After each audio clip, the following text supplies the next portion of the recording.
Hey, it's Jensen, and I just got my book, and this is my little video to make up for my quiz on the Locard exchange principle. Um, so, um, the Locard exchange principle was developed in the 1930s by Edmund Locard. I guess you can see where the name came from. Who was a French forensic scientist. Uh, yeah. So his whole thing was basically a criminal cannot leave the scene of a crime without leaving evidence, even if he consciously tries to hide every bit of evidence and prevent evidence. It's like he will always leave a trail of evidence. Um, he kept going on about this theory by publishing three different papers in the American Journal of Police Science in, I believe it was 1934. And then he also published a book, which I can't remember the exact title, but it basically sums up to, crime can't be committed without leaving a trace, and the evidence will really always come back to you. Yeah. So that's about the history of the Locard exchange principle.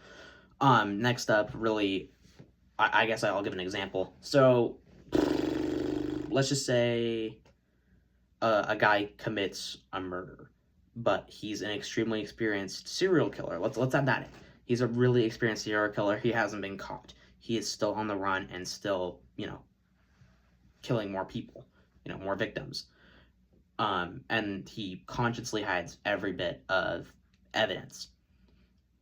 And then during that, obviously he's leaving behind evidence, no matter how small it is, whether it be, a little fingerprint.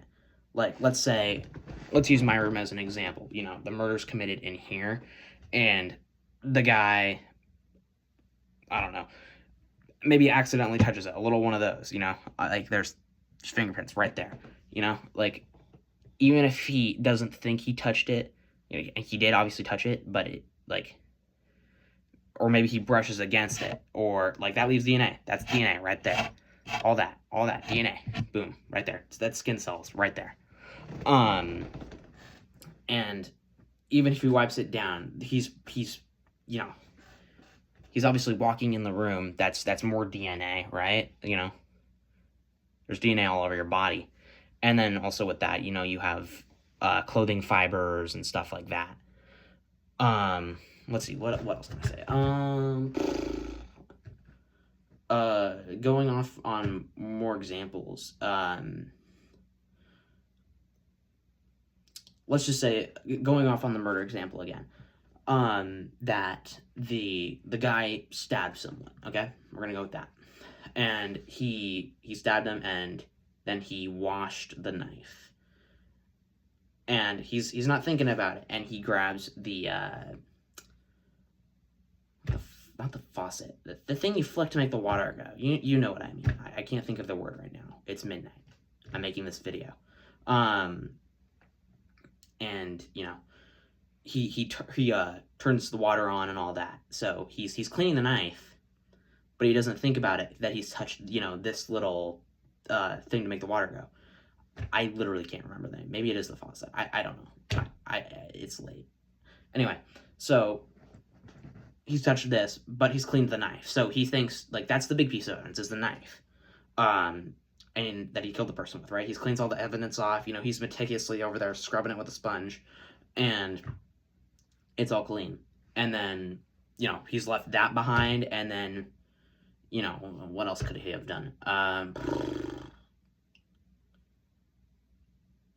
I can't think of anything, actually, that he might have done. Maybe he missed a spot on the knife, maybe where he's holding the knife, he forgets to, go over with the sponge.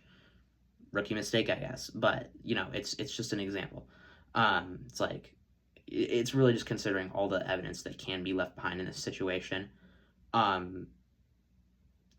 Yeah, that's about it. The whatchamacallit, holy crap, I can't remember the term now. Low card exchange principle. I think that's the right term. I'm not stupid. Yeah, low card exchange principle. For some reason, I blanked on the name. Really sums up to just like no matter how hard you try, or how hard the criminal tries, there's always evidence left behind. Like you leave a subtle trail or a large trail depending on how conscious you are of what you're doing. Yeah, that's really all I have to say about the low card exchange principle. It just really just comes down to criminal commits a criminal act, there will always be evidence, no matter how minute, whether that be, DNA, fingerprints, something bigger. Yeah, hopefully that sums it up good enough. I was trying to cram as much detail as I could into this. But yeah, that's about all I have to say for the low card exchange principle. Thanks for watching, and thank you for giving me a chance to make this up.